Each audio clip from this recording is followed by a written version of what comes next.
નમસ્કાર. સવારમાં જ એડીનો દુખાવો? સાચું કહું ને તો આ એકદમ ખરાબ વેકઅપ કોલ જેવો જ લાગે છે, ખરું ને? પથારીમાંથી બહાર પગ મૂકતા જ જાણે કોઈ તીવ્ર ઝટકો લાગ્યો હોય. એવું લાગે કે જાણે એડી સીધી જ જમીન પર ભૂંકાઈ રહી છે. આજની આપણી આ ચર્ચામાં આ પીડાને જડમૂળથી દૂર કરવા માટેની એકદમ સચોટ, વ્યવહારુ અને જબરદસ્ત દૈનિક દિનચર્યા પર આપણે નજર કરવાના છીએ. તો આજનો એજન્ડા કંઈક આ પ્રમાણે છે. 1. સવારે દુખાવો કેમ થાય છે? 2. પથારીમાંથી બહાર નીકળતા પહેલાંની તૈયારી. 3.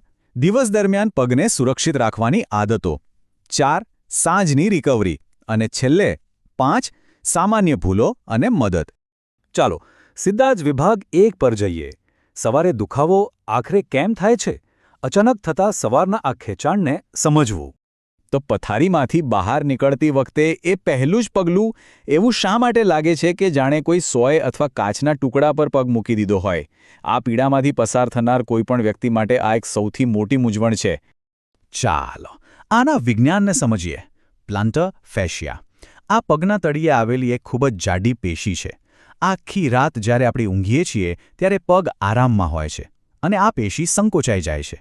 પછી સવારે જેવું પહેલું પગલું ભરાય કે તરત જ આ પેશી અચાનક ખેંચાય છે. બસ આ જ કારણે તેમાં માઇક્રોટીયર્સ એટલે કે નાના નાના ચીરા પડે છે અને ભયંકર દુખાવો થાય છે. અલબત્તા આમાં બીજા પણ કેટલાક કારણો છે. પિંડીના સ્નાયુઓ એટલે કે કાફ મસલ્સ ટાઈટ હોવા, ફ્લેટ ફીટ કે પછી પગની કમાન વધારે હોવી, લાંબા કલાકો સુધી ઊભા રહેવું, બિલકુલ સપોર્ટ વગરના પગરખાં પહેરવા અને હા, શારીરિક પ્રવૃત્તિમાં અચાનક જ વધારો કરી દેવો.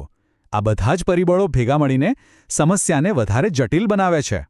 હવે આવીએ વિભાગ 2 પર. પથારીમાંથી બહાર નીકળતા પહેલાંની તૈયારી. એટલે કે પગ જમીન પર સ્પર્શે તે પહેલાં જ શરૂ થતી આવશ્યક દિનચર્યા. જુઓ, અહીં એક અદ્ભુત ટેકનિક છે. ટુવાલ સ્ટ્રેચ. સૌથી સરળ છતાં સૌથી વધુ અવગણવામાં આવતી ટેકનિક. પથારીમાં ટટ્ટાર બેસો, પગની ફરતે ટુવાલ અથવા બેલ્ટ વીંટાળો અને ધીમે ધીમે અંગૂઠાને પાછળની તરફ ખેંચો. 15થી 20 સેકન્ડ માટે આમ જ પકડી રાખો અને 3થી 5 વખત રિપીટ કરો. આનાથી પ્લાન્ટર ફેશિયા અને કાફ મસલ્સ ધીમે ધીમે લંબાય છે, જેથી જમીન પર પગ મૂકતી વખતે કોઈ જ અચાનક ઝટકો નથી લાગતો. હવે આપણા પગને પણ એથ્લીટની જેમ વોર્મઅપની તો જરૂર પડે જ ને. બંને દિશામાં 10 વખત એન્કલ સર્કલ કરવા. પગના અંગૂઠા અને આંગળીઓને વાળવા, ફેરવવા અને પથારી પર પગને હળવાશથી થપથપાવવા. વળી પથારીની બાજુમાં જ એક મસાજ બોલ અથવા બરફની બોટલ રાખો. ઊભા થતાં પહેલાં બસ 1 થી 2 મિનિટ માટે પગ નીચે તેને ફેરવવાથી રક્ત પરિભ્રમણ સુધરે છે અને પેશીઓ એકદમ સુરક્ષિત રીતે જાગી જાય છે. નાઇટ સ્પ્લિન્ટ્સ આ પણ એક પેસિવ હીલિંગ માટેનું જબરજસ્ત સાધન છે. તે પગને આખી રાત થોડી વળેલી સ્થિતિમાં જકડી રાખે છે, જેનાથી પ્લાન્ટર ફેશિયા ટાઈટ જ નથી થતા. સવારના ગંભીર દુખાવાવાળા લોકો અથવા તો વર્ષોથી હેરાન થતા લોકો માટે આ એકદમ પરફેક્ટ અને રામબાણ ઇલાજ છે.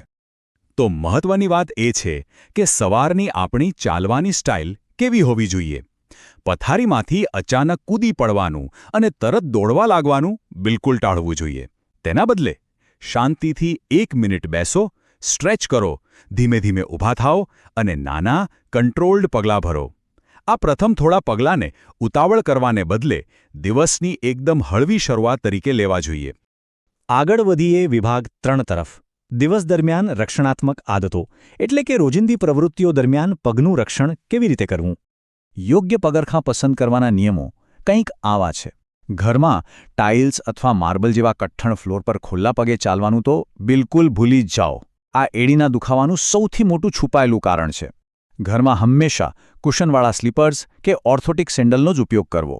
અને બહાર જાઓ ત્યારે મજબૂત હીલ કાઉન્ટર, થોડી ઊંચી એડી અને સારા આર્ક સપોર્ટવાળા પગરખાં જ પસંદ કરવા જોઈએ. દિવસ દરમિયાન કાફ મસલ્સ પર ફોકસ કરવું ખૂબ જ અગત્યનું છે. ચાલો દિવાલની મદદથી થતા એક કાફ સ્ટ્રેચની પદ્ધતિ સમજીએ. દિવાલ તરફ મોં રાખીને ઊભા રહો. એક પગ પાછળ રાખો અને એડીને જમીન સાથે અડાડી રાખો. જ્યાં સુધી સ્ટ્રેચ ફીલ ન થાય ત્યાં સુધી આગળ ઝૂકો. 20થી 30 સેકન્ડ માટે આમ જ રહો અને દિવસમાં 3 થી 4 વારા કરો. ટાઇટ કાફ મસલ્સ પ્લાન્ટર ફેશિયા પર તાણ વધારે છે, એટલે તેને ઢીલા કરવાથી ઘણો ફાયદો થાય છે. જો તાત્કાલિક સપોર્ટ જોઈતો હોય તો ટેપિંગનો ઉપયોગ કરી શકાય. કાઇનેશિયોલોજી અથવા સ્પોર્ટ્સ સ્ટેપ લગાવવાથી પગની કમાનને જોરદાર સપોર્ટ મળે છે અને એડી પરનો તાણ ઘટી જાય છે. આનાથી દુખાવા વગર હરીફરી શકાય છે. દિવસ દરમિયાનના વર્કલોડ સામે આ એક કામચલાઉ પણ અત્યંત અસરકારક શિલ્ડ પૂરું પાડે છે. હવે અહીં એક ખરેખર રસપ્રદ વ્યૂહરચના છે 10%નો નિયમ. કોઈપણ પ્રવૃત્તિ ચાલવા કે દોડવાની ઝડપમાં અચાનક વધારો કરવાને બદલે માત્ર 10%નું જ ધીમો વધારો કરવો. આ એકદમ સ્માર્ટ રીત છે જેથી દૈનિક લોડ એવી રીતે મેનેજ થાય કે નવી કોઈ ઈજા ન થાય અને ધીમે ધીમે આપણી ક્ષમતા પણ વધતી રહે. માત્ર બહારથી જ નહીં, અંદરથી પણ સપોર્ટ એટલો જ જરૂરી છે. શરીરના વજનને કંટ્રોલમાં રાખવું જેથી એડી પર વજન ઓછું પડે.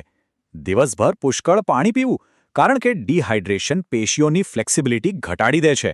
અને હા, મેગ્નેશિયમ અને પોટેશિયમથી ભરપૂર ખોરાક લેવો જે પેશીઓને સ્વસ્થ રાખવા અને ઝડપથી સાજા થવા માટે એકદમ જાદુ જેવું કામ કરે છે. ચાલો વિભાગ 4 તરફ જઈએ. સાંજની રિકવરી અને મજબૂતી. રાત્રે પગને આરામ આપવો અને તેને ફરીથી મજબૂત કેવી રીતે બનાવવો. નબળા સ્નાયુઓ સમય જતાં એડીના દુખાવાને ભયંકર રીતે વધારી શકે છે. એટલે સાંજ દરમિયાન પગને મજબૂત કરવાની નાની નાની કસરતો કરવી જોઈએ. જેમ કે પગના અંગૂઠાથી નીચે પડેલો ટુવાલ પકડવો, લખોટીઓ ઉપાડવી અને હીલ રેઝ એટલે કે એડી ઊંચી કરવી. યાદ રાખો, મજબૂત પગ એટલે સારો સપોર્ટ અને પ્લાન્ટર ફેસિયા પર ઓછો તાણ. સાંજ માટેની આ એક સિક્રેટ ટેકનિક જુઓ. ટ્વિસ્ટ સાથે આઈસ થેરપી. થીજેલી પાણીની બોટલને 10થી 15 મિનિટ સુધી પગ નીચે રોલ કરવી. આ ડ્યુઅલ એક્શન ટેકનિક ખૂબ જ સ્માર્ટલી કામ કરે છે. તે સોજો ઘટાડતી કોલ્ડ થેરેપી અને ફ્લેક્સિબિલિટી વધારતી મસાજ થેરેપી બંનેને જોડી દે છે. આખા દિવસના થાક પછી પગ માટે આ એકદમ રિલેક્સિંગ છે. સૂતા પહેલાં ઘરગથ્થુ મસાજ થેરાપી પણ ગજબનું પરિણામ આપી શકે છે. પગની કમાન પર પ્રેશર આપવા માટે અંગૂઠાનો ઉપયોગ કરો અને ધીમે ધીમે પદ્ધતિસર રીતે એડીથી પગની આંગળીઓ તરફ જાઓ. દરરોજ આના માટે માત્ર 5 થી 10 મિનિટ ફાળો. આનાથી પ્લાન્ટર ફેસિયામાં ભરાયેલો બધો જ તણાવ દૂર થાય છે અને પેશીઓને હાશકારો મળે છે. છેલ્લે વિભાગ 5. ભૂલો અને મદદ ક્યારે લેવી. શું ટાળવું જોઈએ અને પ્રોફેશનલની સલાહ ક્યારે લેવી તે જાણવું. ઘણીવાર સારા ઈરાદાઓ હોવા છતાં કેટલીક સામાન્ય ભૂલો રિકવરી ધીમી કરી નાખે છે. જેમ કે શરૂઆતના દુખાવાને સામાન્ય ગણીને અવગણવું, કઠણ સપાટી પર ખુલ્લા પગે ફર્યા કરવું, સ્ટ્રેચિંગ રૂટીન છોડી દેવું, ઘસાઈ ગયેલા પગરખા પહેરવા અને શારીરિક ક્ષમતા કરતાં વધુ જોર લગાવવો. રોજ કસરત કરવી જેટલી જરૂરી છે એટલું જ જરૂરી આ ભૂલો ટાળવી પણ છે. તો ચાલો આખી દિનચર્યાને એક નજરમાં જોઈ લઈએ. સવારે ટુવાલ સ્ટ્રેચ, વોર્મઅપ અને ઘરમાં પહેરવાના સારા પગરખાં. દિવસ દરમિયાન લોડ મેનેજમેન્ટ, કાફ સ્ટ્રેચિંગ અને હાઇડ્રેશન. સાંજે આઈસ બોટલ મસાજ અને ફૂટ સ્ટ્રેન્થનિંગ. અને હા, જો દુખાવો 3 થી 4 અઠવાડિયાથી વધુ સમય સુધી રહે તો ચોક્કસપણે ડૉક્ટર કે પ્રોફેશનલની મદદ લેવી જ જોઈએ. આ થોડી આદતોમાં નિયમિતતા જ લાંબા ગાળાની રાહત માટેનું સૌથી મોટું રહસ્ય છે. અને અંતે આ એક વિચારવા જેવા પ્રશ્ન સાથે આપણે સમાપન કરીએ.